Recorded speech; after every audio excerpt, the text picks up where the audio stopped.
Hello, and welcome to the 25th Hour, a newscast produced by the Carleton University School of Journalism. My name is Rachel Jaskula, and this week we're shining the spotlight on stories from Ottawa's own. I'm Caitlin Fisher. On our show today, you'll be seeing passion for a sport that helped overcome an injury, anger and activism, live-action roleplay, and so much more. And I'm Nick Laws. Wherever you're watching, whether it be at home or on the go, we hope these stories and the people in them inspire you. Thanks for joining us today. My name is Mugali Samba. Our first story takes us to Parliament Hill. The Peace Tower is one of our nation's most enduring symbols. It's recognized around the world for its 92-meter shadow and the ever-present Canadian flag. It's at the peak of Parliament, and if you're looking for Flagmaster Robert Labonte after sunrise, that's where you'll find him.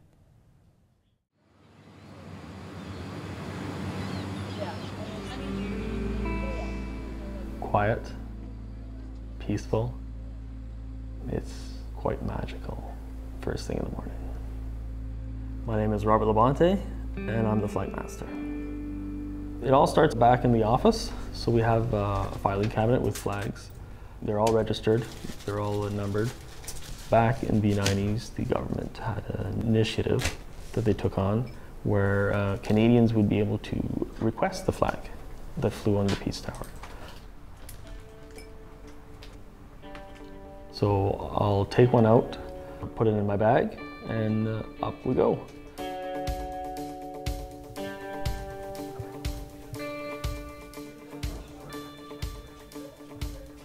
By the time 9, 10 o'clock hits, you're walking, you're trying to avoid running into people, and it's just very busy. I've added a few little quirks. So there's 2 lions on either side of the entrance. So the one on the left, I usually just fist pump him. You take the elevator up to the observation deck.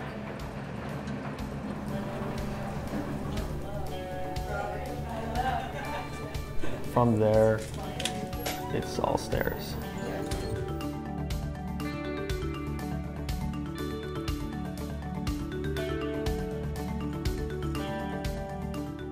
There's 141 steps to go all the way to the top of the tower.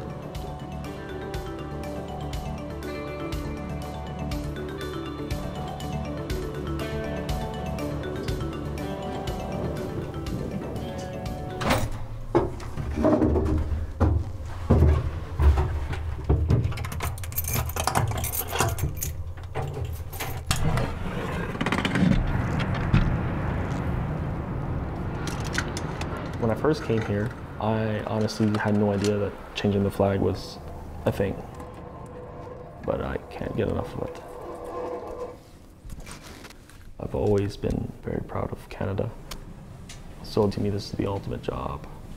And whenever you're driving by, you see billboards, they have a picture of the Peace Tower, the flag waving, that sense of pride, knowing that I'm able to help to do that. And that nobody knows is fine with me.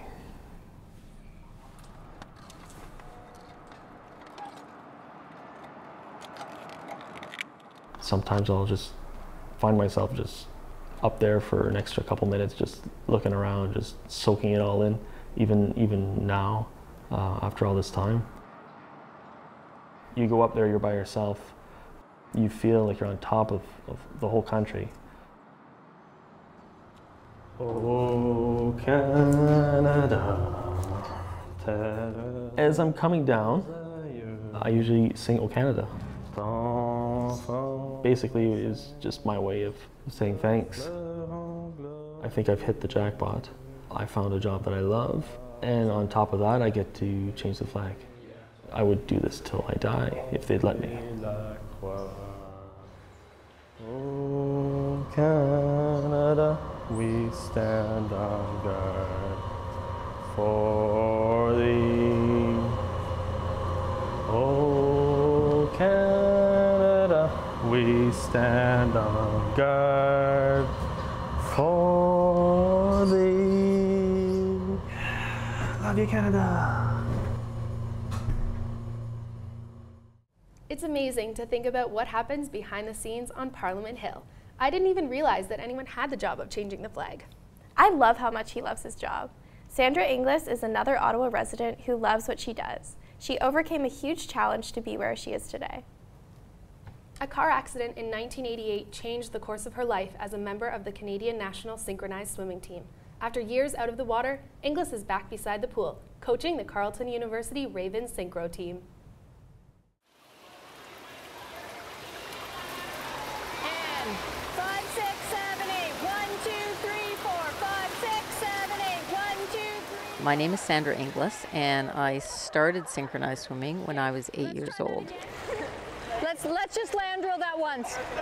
Land drill, ready, and 5, 6, 7, 8. All through when I was a young adult, in high school, university, my identity was often tied to synchronized swimming. When someone asked me who I was, I would say I'm a synchronized swimmer. I was on the Canadian national team. One day I was on my way to pick up my duet partner, Lisa, for practice, and I was driving my car, tire blew. I lost control of my car, and my car rolled over my left arm and crushed it. They didn't think I would have a lot of use or mobility out of it, and certainly didn't think that I'd ever be able to swim again. Okay, under. My goals at that point in my synchronized swimming career was certainly not to sort of swim and have a perfect 10. It was just to learn how to use my fingers again and learn how to open a door and work with my physiotherapist to try and straighten and bend my arm. There were a lot of people who were part of my world that were trying to help me come back, and I did. And I made the Canadian national team again. So throws have become really commonplace, and synchronized swimming is very sort of acrobatic now, but it wasn't at the time. And so it was the first team, the team that won the 10. It was a Cats theme to the musical Cats. It was the first time that a team had actually thrown someone out of the water.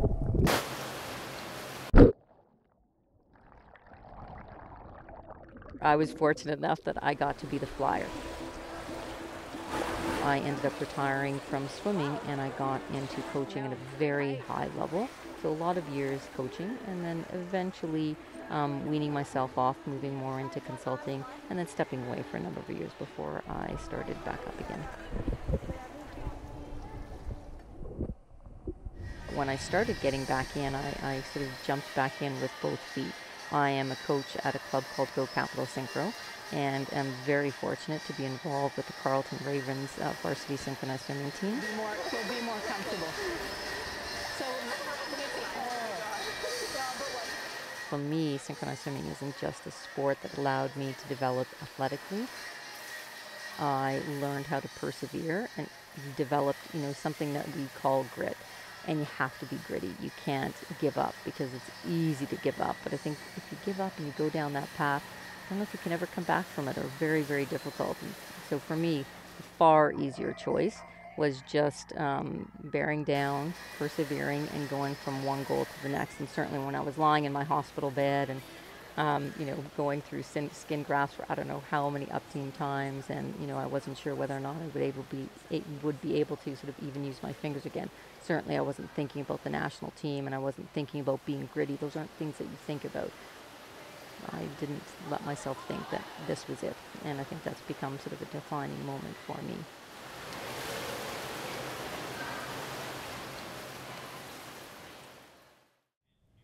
If my coaches were as dedicated as Inglis, I would have been in the major leagues by now. But here we are. Anchoring really isn't that bad, Nick. Andrew Knox is also a coach, a professional musician, and a music teacher. Many kids want to grow up to be rock stars, but they may not always have an appreciation for what lies behind the music. Knox wants the students to know there's a history behind every note. 1, 2, 3, ba-do-dee, ba-do-doo-da. I started playing instruments when, I was probably about 5 or 6. I started playing piano.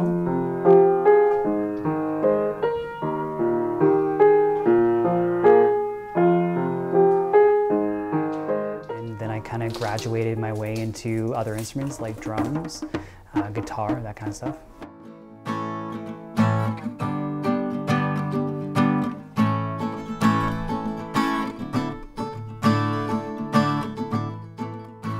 reason I chose a classical type instrument as my main instrument is mainly because I just understood a lot about what went into playing a musical instrument before, and for example, trumpet's one of those instruments that really, even to this day, gives me a hard time.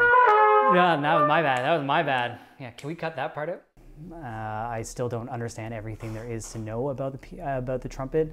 And I guess other instruments, I don't either, but I found that initially it gave me a lot more troubles and I just became more intrigued by playing trumpet. I basically grew up in a household that likes to give back to people, like my parents foster. Growing up with that idea of giving back I felt that with me learning so much about music, it made no sense to not give back to a musical community. I also like it when I teach somebody something and then they take it and they can then practice it for themselves and become their own musician.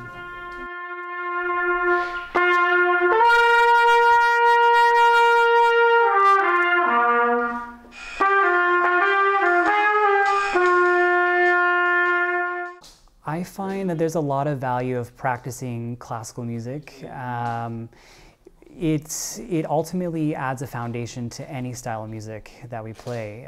Historically, without classical music, we don't have our pop music.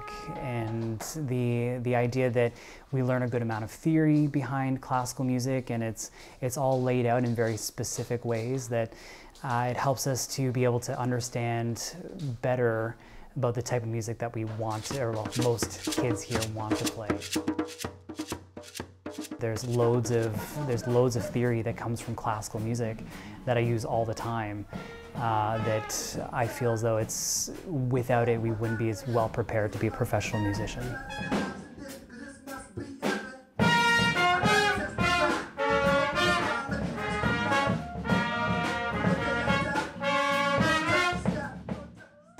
To describe the energy it's very hard to describe. Sometimes people throw things onto stage and you're just like, wow, I created that much energy. No matter if it's positive or negative, you're just creating a mood or a feeling in somebody else. It's just kind of magical.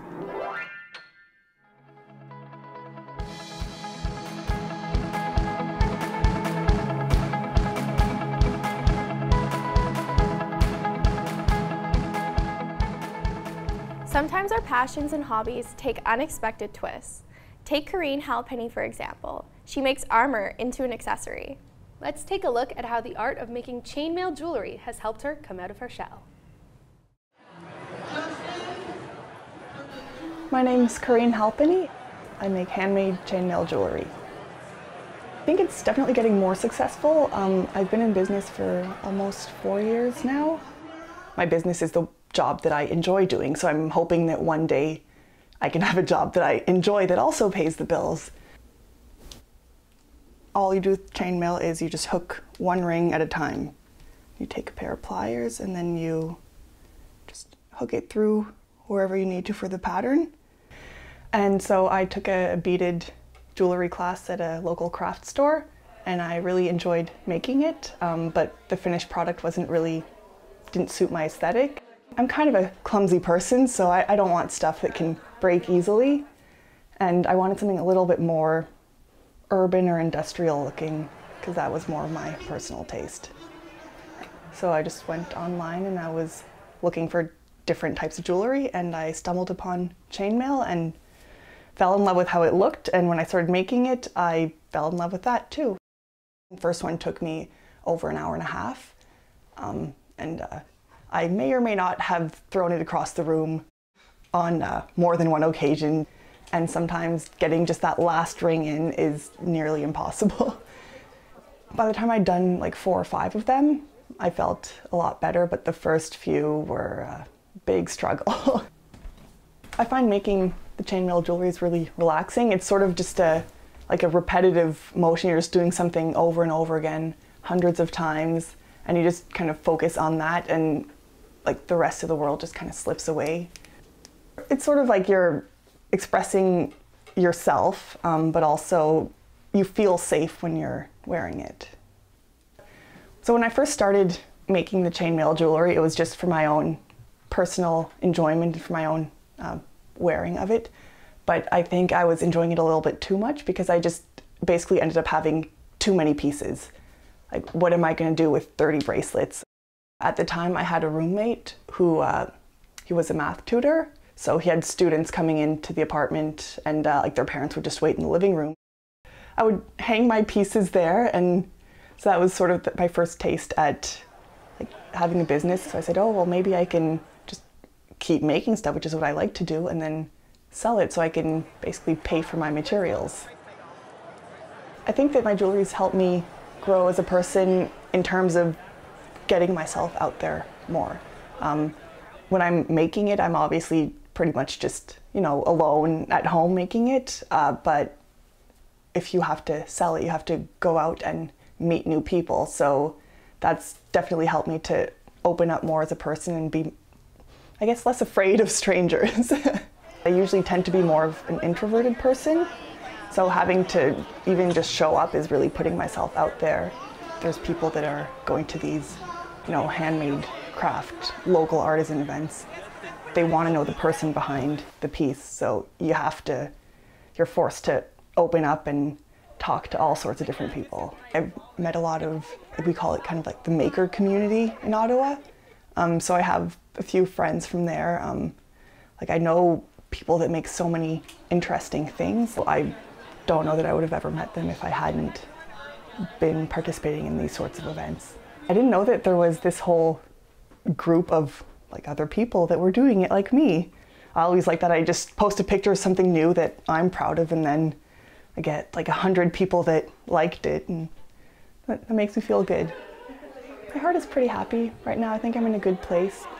At this stage, like in my personal life, I'm very happy with where my business is. I'm excited for, you know, what's to come in my personal life, and just things are pretty well. I have a happy heart.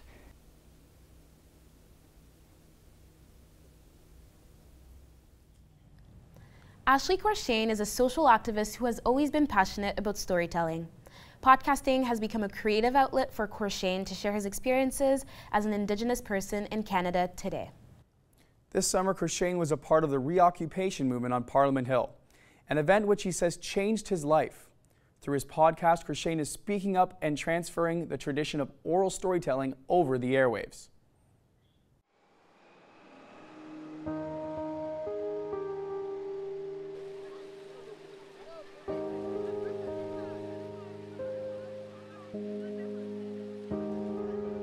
Canada 150 isn't anything to me. I'm angry because people don't know. They should know. They should know the history. Nobody, no Native person ever said, yeah, we'll give up your lands to you. The reason why I do what I do is because I'm angry. If I didn't have that anger as a driving force, would I really be doing this?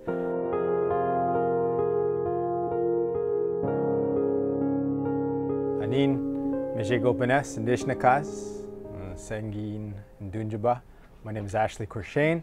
I am the creator of Skoden Chronicles podcast.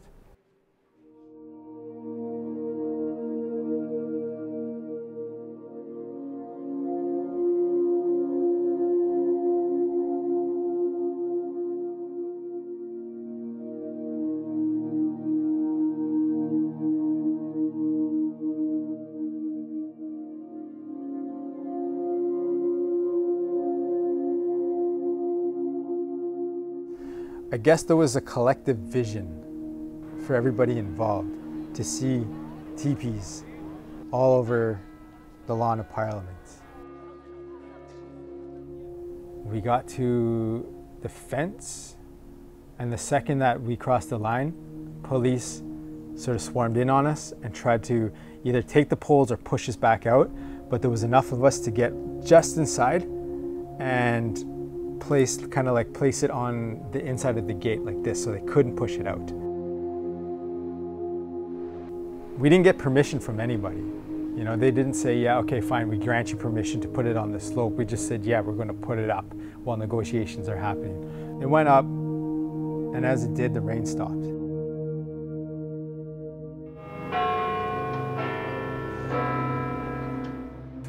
When we woke up, Justin Trudeau just kind of shows up and with his Canada 150 jean jacket and, you know, hey, can I come in? I started talking and I pretty much told him that we don't have a renewed relationship. The day that I can come or my children can come and practice ceremony on our own lands without, you know, being held up at gunpoint, then yeah, well, we'll talk about a new relationship, but we don't have that relationship. And when I told him that, he goes, yeah, but I'm the first prime minister to come and see you guys. And it just seemed very self-congratulatory. And then he left. It was a very powerful time. There was a lot of energy, but I'm glad that we did it.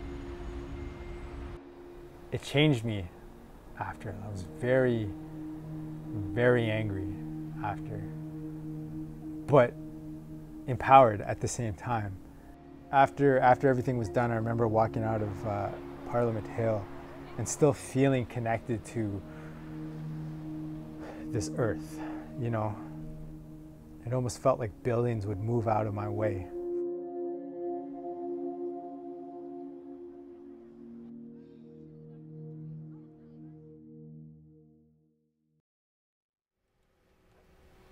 Check, check, 1, 2. My podcast, The Skoden Chronicles, sort of takes a decolonial lens at different issues or topics or matters that happen in Canada that, you know, involve Indigenous people, and just sort of kind of give an alternative narrative that isn't there in mainstream news media or in any media, really, for anybody who wants to listen, anybody who wants to learn. Ani, my name is Ashley Crishane, the most stoic of Indians. It's an outlet for me. I am angry. I need some place to put that, right? So my podcast is a good place to put that. I just see it as like as a continuance of the oral tradition when I'm doing this. Knowledges and truths, those are all legitimate, and it's just a matter of Canada seeing that as well.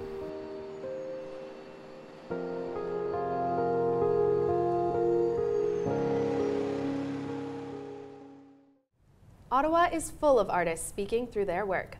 Whitney Lewis-Smith is one of those people. She makes an unconventional statement with her photography. Lewis-Smith uses animals, plants, and insects to make us re-examine our relationship to the natural world. Her artistic approach to photography is a unique combination of new and old.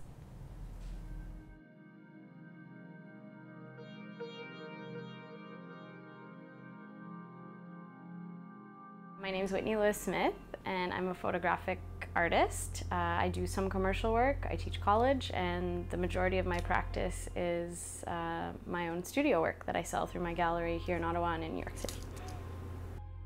I grew up in Chelsea, in the Gatineau Park. My backyard was the woods, and I was an only child, so I spent a lot of time exploring, playing in the mud, catching frogs. And so I really developed a love for animals and the environment as a child. The underwater world became a big part of what I did, teaching diving, and I was living on the West Coast doing that. So no, I would say that it's just inherently part of me, and it's always been something that's been at the forefront of what I want to do in my life. The ideas that I deal with in my work are mostly talking about consumerism, the environment, how we make use of the land, the earth, and how we overuse. So a lot of the more current pieces that I've done just show sort of, you know, an abundance but in excess to the point where it's a bit grotesque. And I do want people to get a sense of, you know, that we take advantage, that we overuse, that we exploit, and that it's not necessary, and we're using something so beautiful in such an ugly way. I just sort of created a melting pot of old methods and new technology, and I melted them together into something that I hadn't seen before, something that's my own. And despite the methods being traditional, I think adding a contemporary aspect into the ideas behind the work is unusual when you're dealing with alternative process photography. So I can't use living animals, I can't use anything that moves. It all has to be built and set up and very still. So taxidermy came into play because obviously the environmental issues, animals, all of that is very important to me, something that I want to talk about. And it was a way for me to get my ideas across. I refuse to use new taxidermy. If I do, it's from an animal that has died of natural causes or was never born. I'm working with a fawn right now that was a stillborn fawn. And so I purchased that from a woman who got it from a deer farmer. And they every year have a few stillborn animals, and instead of throwing them away, they end up with me. I don't even have to leave my living room to photograph these things. I could order them right to my door if I want. So that also talks about consumerism and the way the world is going. And I do feel like the things that exist in my images won't exist in another 100 years. We're struggling with taking responsibility for the environment, and the older generations are saying, well, it's the responsibility of the younger folks to manage this, and we're going like, really? This is all on our shoulders, so we have to figure out a new way to do everything. And a lot of us are sort of turning a blind eye and maybe not participating in an active way the way we should be. You know, whether it's not buying plastic or being conscious of the way we deal with garbage and what we purchase and how we use water and all of those things. We all need to make a major change, and it's hard. It's really hard, but hopefully we can do it. I kind of feel like maybe we'll just wait until things start really falling apart. But it's unfortunate. I would really hope that we can get our asses together and figure it out before then.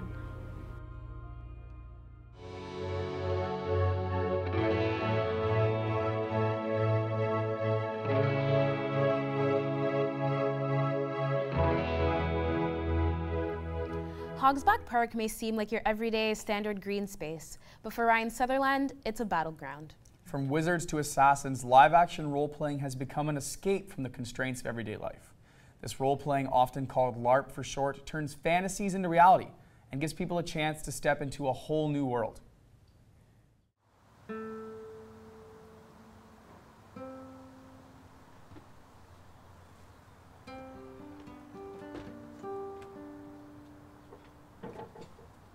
My name is Ryan Sutherland, and I'm 35 years old. I originally come from northern New Brunswick. I work as a technician in an automotive garage, and I guess I also LARP.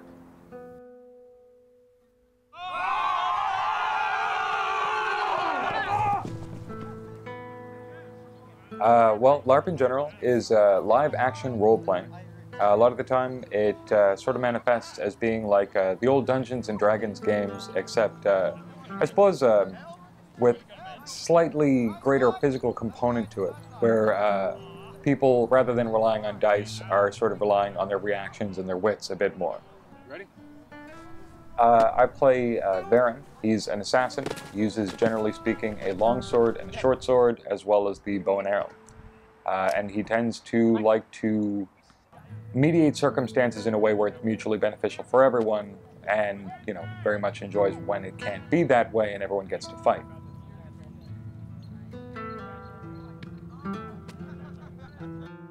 I found that a lot of the RP elements of this is sort of a way to experiment with aspects of self that maybe I was too shy to let out more, or maybe I just want to sort of experiment or play with. Before I started playing Baron, I was much more withdrawn. I'd let myself become very withdrawn. But Baron himself isn't very withdrawn. And I could put my own, you know, introversion aside for the short period of time, relatively speaking, that would be required to sort of play Baron. And that really sort of opened me up to being more back in the world, as opposed to sort of inside questioning, you know. And I guess in that regard, playing Baron really brought me out of my shell. My parents were pacifists, and very much so. You know, it was very much their belief that, you know, if someone's bullying, don't pay them any attention. They just want the attention, and if you don't pay the attention, they'll leave you alone. we moved around a fair bit. And there was a period of time where I was bullied a lot. You know what I mean? And I really was trying their sort of very, sort of like, yeah, don't let it bother you. And that didn't work in that setting. Really the only thing that helped was when I sort of got fed up and talked my way into getting free martial art classes at this one martial arts school in Nova Scotia. And once I started doing that, people were less likely to want to try and push me around. So I started to think about, martial arts as an immune system against violence. And I found that over time, you'd see more and more of this glorification of these excellent Mortal Kombat style finishing moves. You know what I mean? We're like, oh yeah, if someone goes to shove you, you do this and it breaks their arm in 3 places, and then, like, whoa, eventually it made me feel almost sick. The constant encountering of that sort of subculture in the martial arts. So when I started doing the LARP stuff, I really moved away from formal study. And had been doing all of that sort of soul searching on how to reconcile that feeling of the reality of violence with that feeling of safety that a understanding of violence can provide. I'm very much enjoying myself, and as long as I can stay engaged and sort of, navigate the social dynamics of everything fairly well, then I can see it being something that I'll continue to do. While there are many ways for people to reinvent themselves, Ottawa-based makeup artist Aya Ahmed is on a mission to bring out her clients' inner beauty. Even though some members of the Muslim community don't approve of her art form, Ahmed has found ways to reconcile her passion with her culture and religion.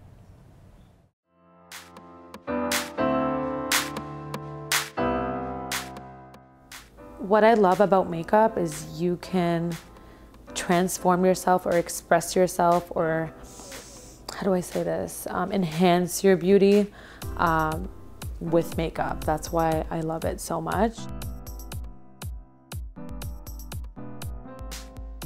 I feel every girl is pretty, and then once you enhance her with makeup, she's just like ballin'.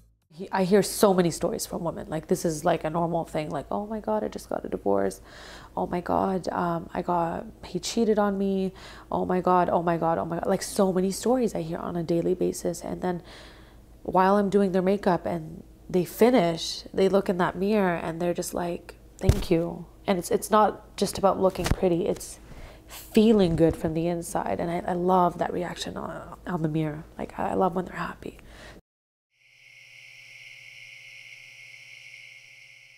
I started nano needling in the beginning of the year of 2017.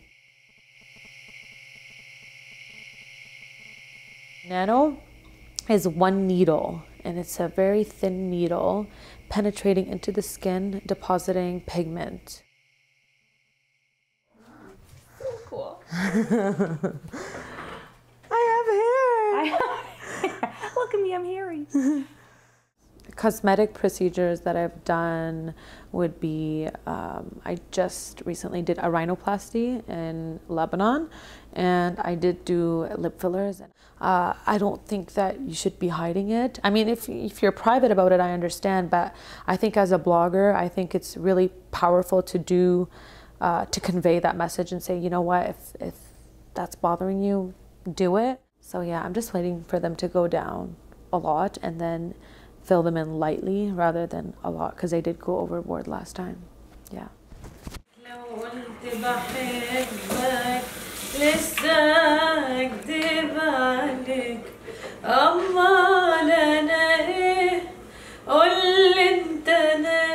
I was born in Ottawa. It was great. It's a very, I would say, safe, nice community. I know that I have bigger opportunity in Toronto, but I'm here because I can't buy family, right?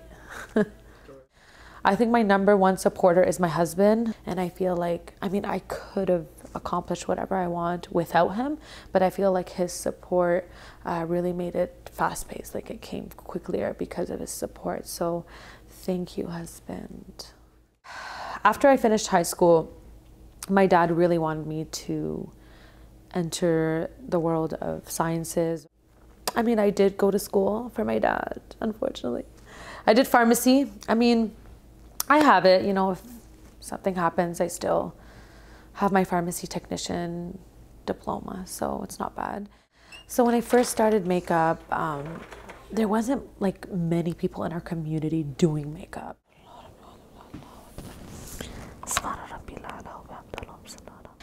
For me to come out, especially as a Muslim hijabi, and portraying myself on YouTube and just in general wearing large amounts of makeup, it's sort of like, you know, I got the stares, I got judgment. I still wear makeup. I still go outside with makeup. Is it against my religion? Yes. Do I do it? Yes. Is it haram? Yes, it is. I feel like I can express myself more, and I would have been a huge actress in the Middle East if I was allowed to do that, if my religion allowed me to do that. But that's why I stepped into the visual arts, where yes, I still put on makeup and it's still a sin and it's still attractive, but you know, I feel like if I don't allow myself to do something, I'm just gonna repel. Like it's really, really hard for someone that has so much talent to not express at all. I believe in it. I mean, if I didn't believe in it, I wouldn't be Muslim. But I feel like I've developed a better relationship with God over years, through my tests in life and through my hard battles, and yeah. After watching that, I'm thinking I should contact her for a makeover. What do you guys think? Do my brows look good? I think you could use some help with that, Nick. I think it's safe to say there's been a wide range of talent in today's show. We hope you enjoyed meeting some of the wonderful people here in the nation's capital. That's all from us today. Thank you for tuning in to the 25th hour. Your new day starts now.